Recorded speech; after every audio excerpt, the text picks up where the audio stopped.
J'aurais aimé jouer du piano. Mes parents n'avaient pas d'argent. Donc j'ai appris la dactylographie et je tapais très vite.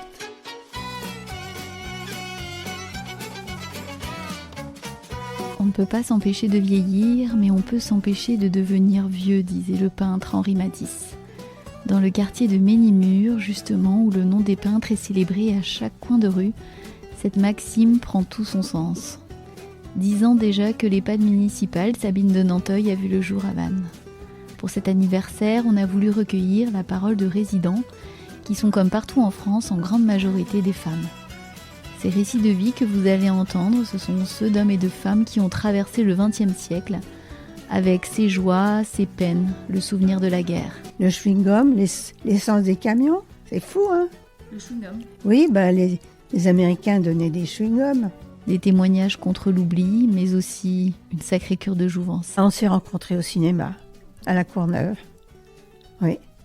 On allait au cinéma, j'avais des copines, lui il avait un copain. Et puis ça s'est fait comme ça. On vous embarque au cœur de cette résidence, en plein cœur de Ménimur, où l'on aime particulièrement chanter. Bienvenue dans Je me souviens d'un temps, podcast de la ville de Vannes. J'ai mal à la gorge, moi. Épisode 4, Marcel.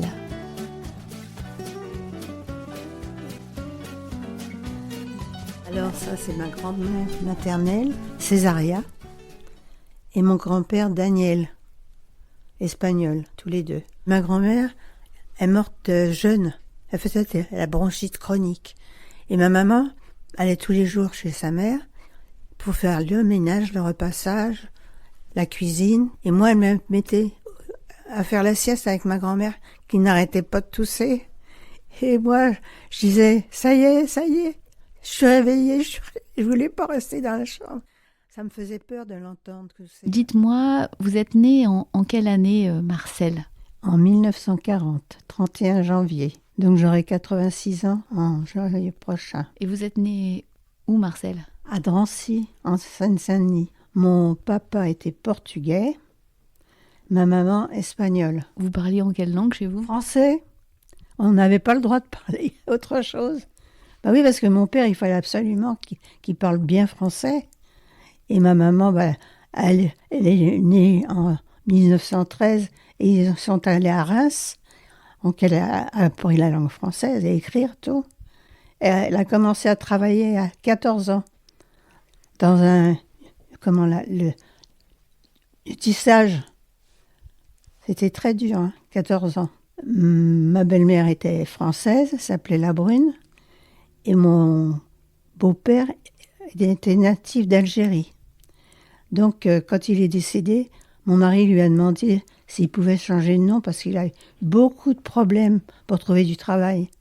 Il s'appelait Aïtou Ayoun. Son prénom, c'était Saïd. Et quand il s'est naturalisé, qu'il a pris la nationalité française à l'indépendance, il a mis Ouayoun tout court et Jean au lieu de Saïd.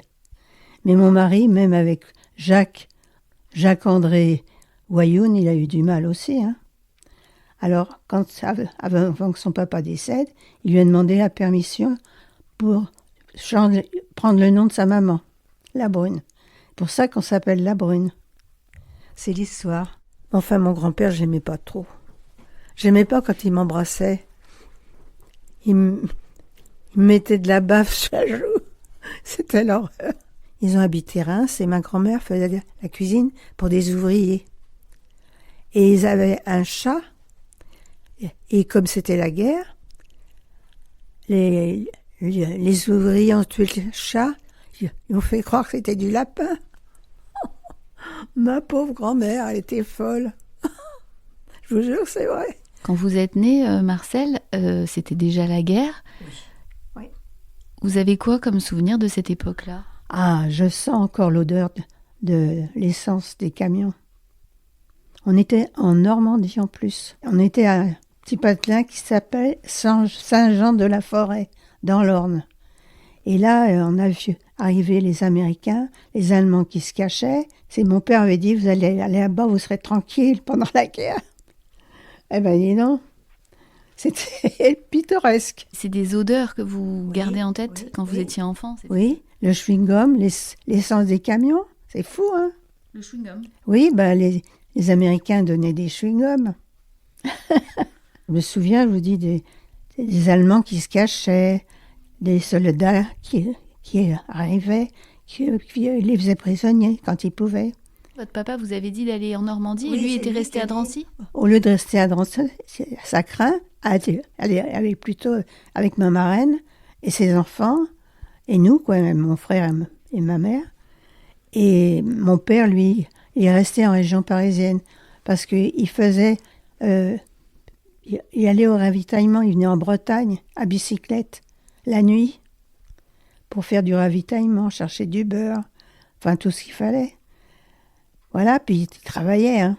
Sur place, on avait ce qu'il fallait. Hein. C'était la campagne, c'était facile. Après, quand on est rentré, mon papa a travaillé. Il était vernisseur au tampon. Alors, on y vernissait au sous-sol.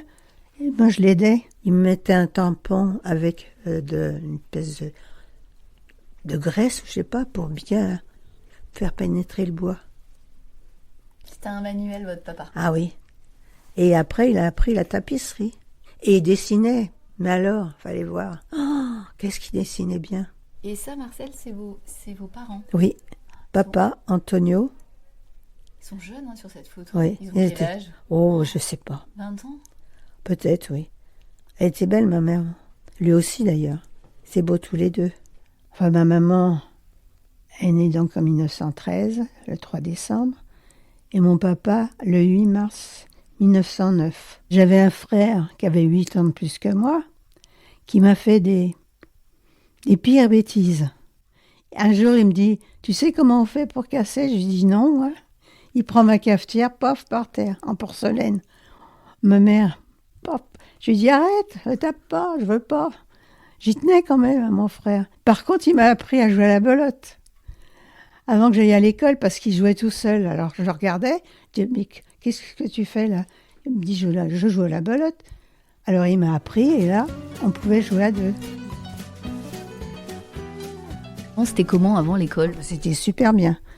J'ai pas connu la maternelle. Hein. Il y avait que chez les sœurs, et ma mère voulait pas que j'aille chez les sœurs. Alors j'ai commencé au CP. Je sautais des classes. Et après, j'étais obligée de redoubler parce que j'étais trop jeune pour passer en 6e. Je ne veux pas me vanter. Hein. C'est que j'apprenais. J'avais de bonnes notes. Ce que je préférais, moi, c'était les maths. Mais le français, ça allait. Je lisais beaucoup, beaucoup. J'ai d'ailleurs mis des livres ici pour les gens. Moi, je ne peux plus lire. Mes yeux me font trop mal. Par contre, je fais travailler ma tête. C'est pour ça que j'aime bien suivre les émissions le soir sur les jeux, les slams et tout ça, pour deviner. Je fais beaucoup travailler ma mémoire. Donc Marcel, quand vous êtes rentré de Normandie après la guerre, ça devait être un peu particulier pour vous, d'autant que Drancy, pendant la Seconde Guerre mondiale, a été un camp de déportation. Est-ce que vous avez des souvenirs de ça à l'école? Vous en parliez? Oui. Oui. Et puis il y avait une passerelle qu'on traversait à pied et on voyait la gare. Il y avait un wagon commémoratif. Et mon parrain a été prisonnier aussi, donc je garde beaucoup de souvenirs.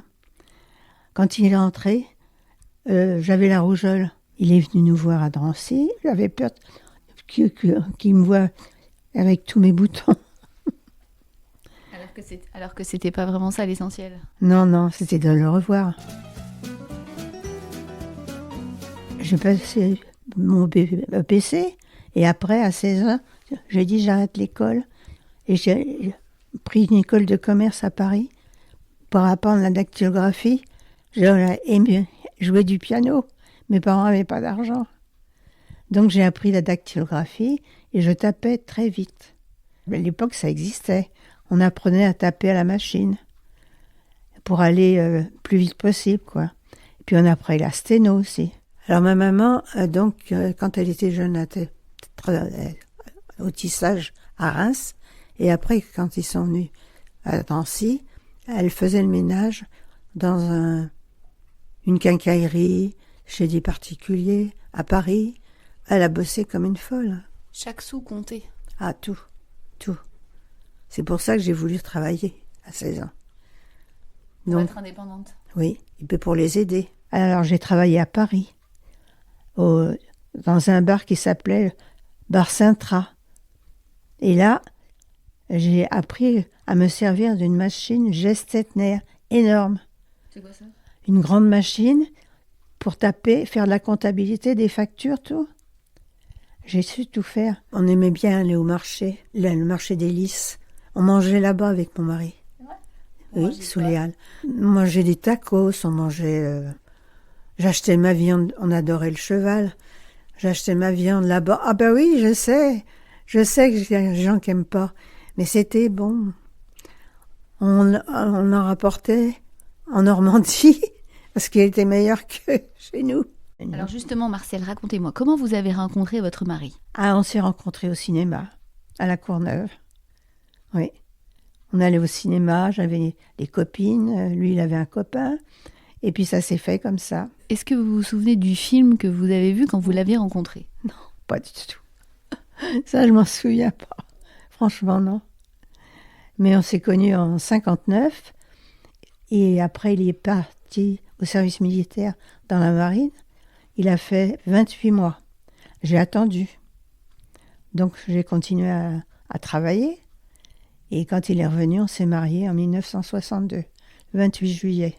Alors j'aimais pas mon bouquet parce que je disais, ça ressemble à un chou-fleur. C'est ma belle-mère qui l'avait acheté. Vous êtes dur quand même, Marcel. Ben si, c'est des œillets. Ça fait chou-fleur, je trouve, moi. Il est là-haut, au ciel. Il me regarde. Et puis j'ai mon amie Simone là-bas, avec le chapeau à droite, en bleu. Vous voyez ? Simone, elle était à l'EHPAD, elle est décédée récemment. Oui, il n'y a pas longtemps. Et Simone, c'était votre amie ici? Ah oui. On s'est connus ici, hein. Mais on a tout de suite sympathisé. J'étais toujours en train de dire, elle est où Simone, elle est où Simone? Et elle, pareil. Je l'allais à côté de Marcel. On ne se quittait pas. C'est vrai que c'est... Et puis je suis allée à l'enterrement de Simone. Ses petits-enfants m'ont emmenée à Saint-Gouin.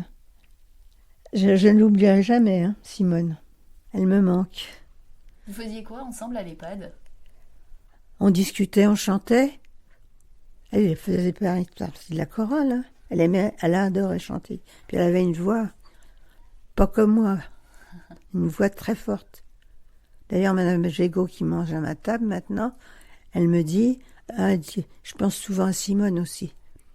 Elle aimait chanter quoi, Simone? Tout. Brassens, elle chantait de tout. On a eu les petits l'autre jour, de la crèche, oui, ouais. De la crèche. Elle n'était pas là, bien sûr, elle était partie. Mais il y a un petit qui a été me cueillir une petite pâquerette dehors. C'est vrai qu'il vous l'a donné? Oui. Ça fait chaud au cœur. Oui. C'est ce que me disait Marguerite, qui est votre voisine un petit peu plus loin. Oui. Elle me disait, les enfants, ils font attention à tout. À tout, oui. Si vous aviez un message à transmettre à la jeune génération d'aujourd'hui, ça serait quoi? Il faut vivre. Il faut vivre, il faut aimer, il faut partager. Et puis être bien dans sa peau. Et avoir de sa tête surtout. C'est ce que je dis. Et puis s'ils veulent des enfants, il faut faire des enfants, mais pas trop quand même. Parce que la vie est dure. C'est vrai. Mais bon, il y a l'amour. Hein? Ça compte.